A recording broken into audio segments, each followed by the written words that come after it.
Hello guys, welcome back to my new video. तो guys इस video में हम गांधी जयंती स्पेशल महात्मा गांधी जी के इस वाले रेफरेंस फोटो की ड्राइंग करेंगे, जिसके लिए गाइस हम यहाँ पर सिंपली A4 साइज के पेपर का यूज करेंगे। एंड इसी के साथ गाइस हम यहाँ पर इस ड्राइंग की आउटलाइन को ड्रॉ करने के लिए सिंपली ग्रिड मेथड का यूज करेंगे। तो सबसे पहले गाइस इस रेफरेंस फोटो की लिंक आपको नीचे डिस्क्रिप्शन में मिल जाएगी, तो आप लोग वहां से डाउनलोड कर लेना। इसके बाद गाइस A4 साइज के पेपर के ऊपर ग्रिड लाइंस को क्रिएट करने के लिए हमें सबसे पहले पेपर के ऊपर एंड नीचे की तरफ 2 सेमी छोड़ छोड़ के 20 सेमी तक मार्क करना है। एंड इसके बाद पेपर के इन दोनों साइड्स में हमें 2 सेमी छोड़ छोड़ के 28 सेमी तक मार्क कर लेना है।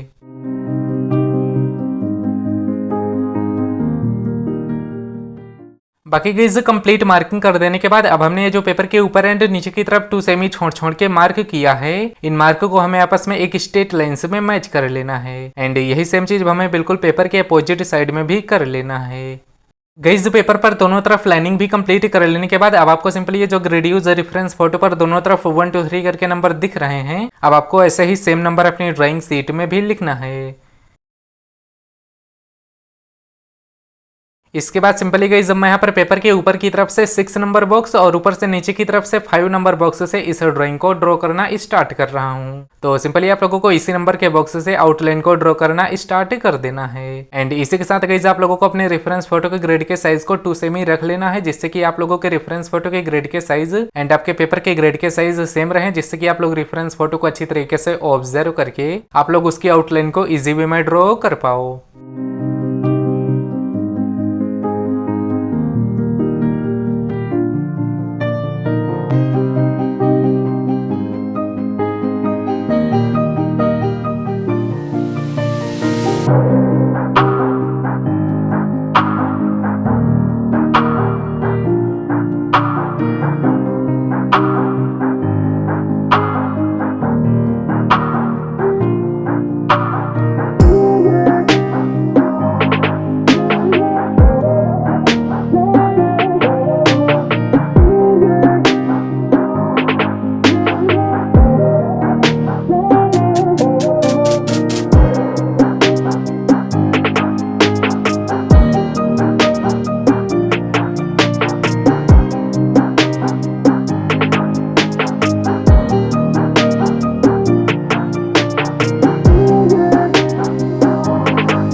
है।